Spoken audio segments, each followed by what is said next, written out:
Okay, so the starter looks good and it's time for the moment of truth. We're going to find out if the starter floats.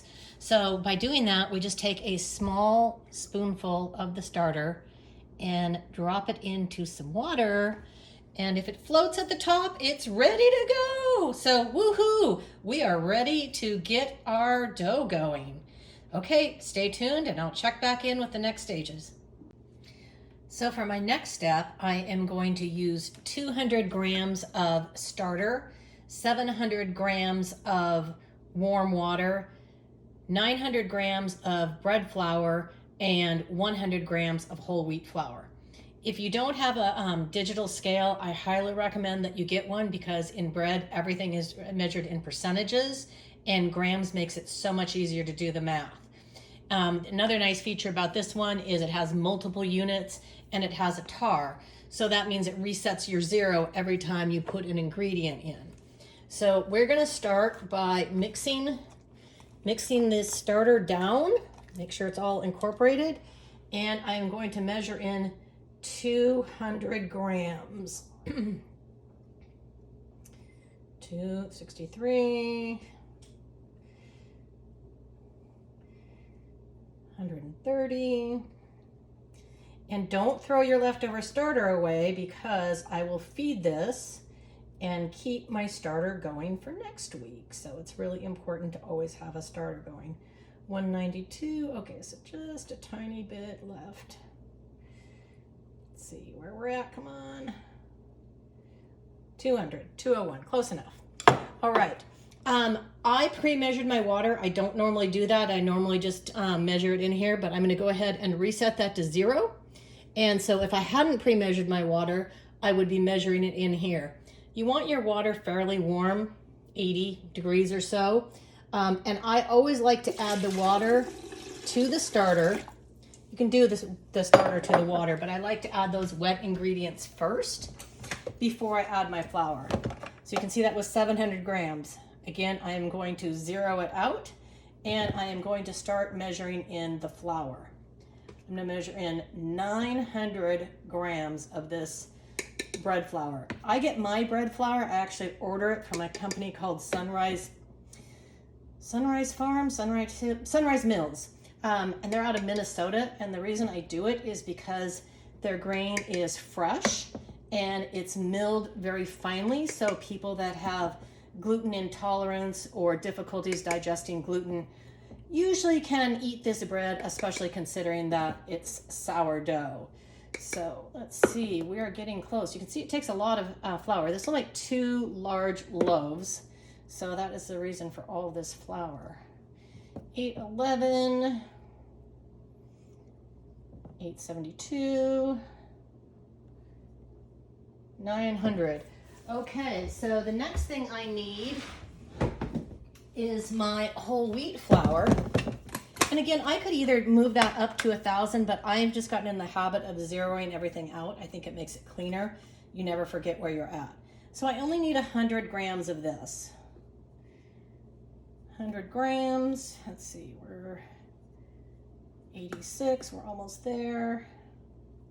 I get my whole wheat flour from the same company, but if that's not available to you, King Arthur or Bob's Bread Mill are both good choices.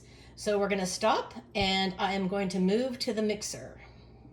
Okay, so now I'm at the mixer and I have my dough hook attached. I'm going to turn this on basically the lowest speed I have, and I'm gonna let this go for about 2 minutes. Basically, all I'm trying to do is make sure that the dry and wet ingredients are incorporated. Okay, so after 2 minutes in the mixer, or 4 minutes total, 2 minutes on low, 4 minutes on high, this is what my my dough looks like. You can see that it's nice and shiny and it all pulled away from the sides. I'm going to transfer it to its container for the rise, and I'm going to put just a little bit of olive oil in the bottom. And then I use this plastic flexible dough scraper to get it out of here because it just works a little bit better than a metal one. And this weighs a lot. So anyway, bear with me as I scrape this in here. This nice mass. You can see how it's all coming together already. And come on. we go. I want to get it all in there. I don't want to waste anything, so. All right, so now, again, different methods for different people, but whenever I'm working with the dough, I definitely keep a bowl of cold water nearby because this is very sticky and you don't want it to stick to your hands. So I'm just gonna dip my fingers in there and I'm just gonna pull it over and just one time kind of give it a nice little tuck. This is not a formal process at all. And then I just kind of pull it around and tuck the bottoms under. And that is all I'm going to do for right now. I'm going to put that shower cap back on there. I'm going to put it in the proofing box and let it go for 30 minutes. And I will check back with you in the next 30 minutes. Okay, so the dough has been resting for 30 minutes. And I'm going to go in and give it what is called as a fold and turn or stretch and turn. There's a number of different methods for it. So here is my wet water.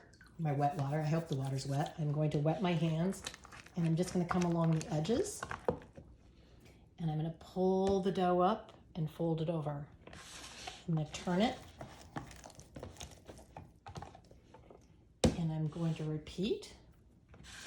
If your hands get sticky at all, just stop. You definitely want your hands wet. And lift it up, stretch it out, and fold it over. This process helps build the gluten.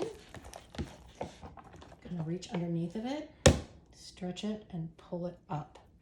Okay, I have gone one time all the way around, and I, again, just kind of like to take my hands and tuck it underneath so it's nice and smooth. Shower cap's going back on. And she's going to go back in the proofing drawer for another 30 minutes. Okay, so my dough has been rising for another 30 minutes and we are going to take a look at it. So it's looking good. You're starting to see some bubbles around the surface and I'm going to do another stretch and fold and we are going to make some big decisions this time. Wet hands, once again, just kind of go in here, reach underneath and pull it up and over. Turn, same thing. Pull it up and put it over. So one of the things that I'm doing on this particular stretch and fold is I'm trying to decide if it has enough strength to continue for its bulk fermentation or if I'm going to give this one more turn. I think I'm going to just go one more. Yeah, this feels really good. And so I am going to take the dough and fold it over on itself. Again, I'm trying to get the top nice and tight and the bottom tucked in. See, my hands are getting too sticky. Wet hands so that I am not tearing the dough. All right, so that is how we want it to look. I am going to cover it up and it is going to do what's called a bulk ferment. So it is going to rise untouched for 2.5 to 3 hours. I personally set a timer for 2.5 hours and I check it then and decide if it has risen enough or if I'm going to let it go for another half hour. Again, because I use a proofing box, mine tends to be pretty predictable, but again, every batch is always a little bit differently. But basically, we're going to want this to be doubled in size and show some activity on the top. So we'll check back in about 2.5 hours and see what the status looks like.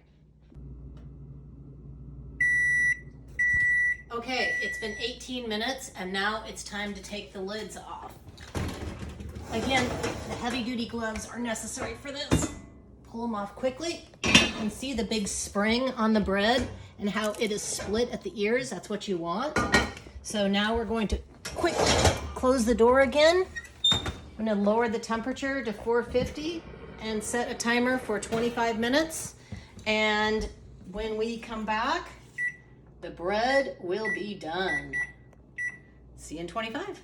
So it's the next morning and I'm getting ready to bake my bread, which has come out of the refrigerator. in its little plastic wrap bag. So I'm gonna open that up in a minute, but I always get all my tools ready first. My bread bakers are in the oven that is preheating to 475. You have to get your oven screaming hot to get the results you want with the bread.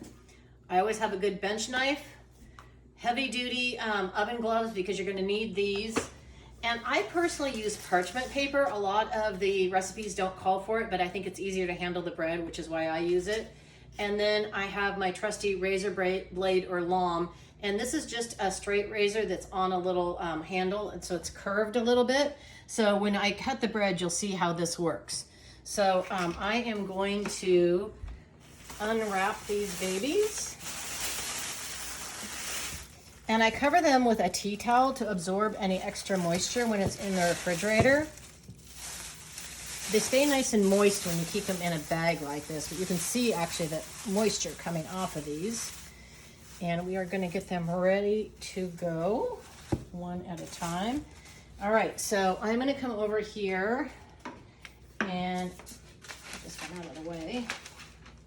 And I kind of put the parchment paper right on top and then just let it pop out of there. So get that one out. Let me get the next one out. And then I will score them. So again, I'm just going to kind of put the parchment paper right there. Let it fall out. And got a little off center, no big deal. All right, so this is the scoring. It makes it so pretty and it gives it its ears. So you hold your razor blade essentially at a 90-degree angle and cut a nice big C along the side. And then I like to make mine pretty, so I add a few little, what I call wheat leaves. And you do the same thing over here. Steady hand, you want to go in about a ½ inch so it has plenty of room to release. Okay, now comes the tricky part. So, gloves on.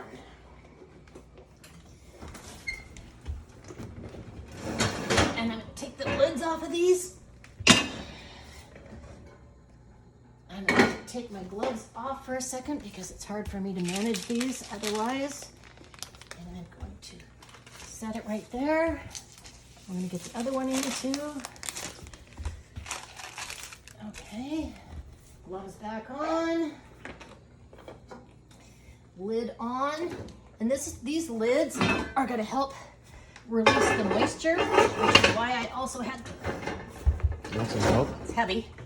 Okay, bread's in, and I'm gonna set the timer for 18 minutes. So they're gonna cook at 475 for 18 minutes with the lid on, and that again is to create that moist environment in there.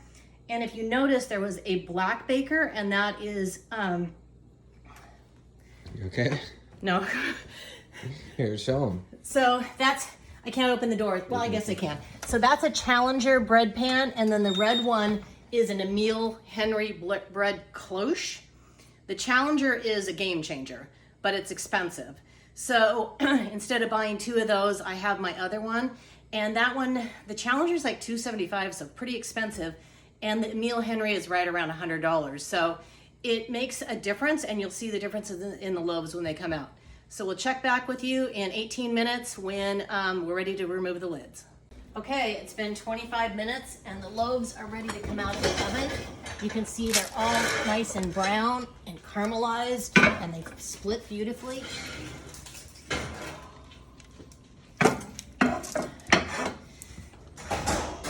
So I'm gonna move these over to my cooling rack.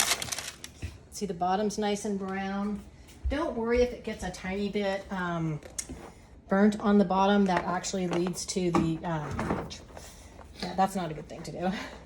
So in a minute, you'll actually start to hear these loaves crack and sing, and that means they're done. But they sound hollow when you tap them, and that means that most of the liquid has baked out, and that's how you know they're done. So turn this guy over here too. Don't ever keep them on their hot baking plate. They need plenty of air circulating around them. Let me turn this off. Yeah, so anyway, there you go, 2 artisan style country sourdough loaves. These need to cool for a minimum of 2 hours before you cut them. And they keep really well, so I suggest leaving them completely uncovered for the first day, but then you can always throw them in a Ziploc bag and they'll last about a week. So I hope you enjoyed this tutorial.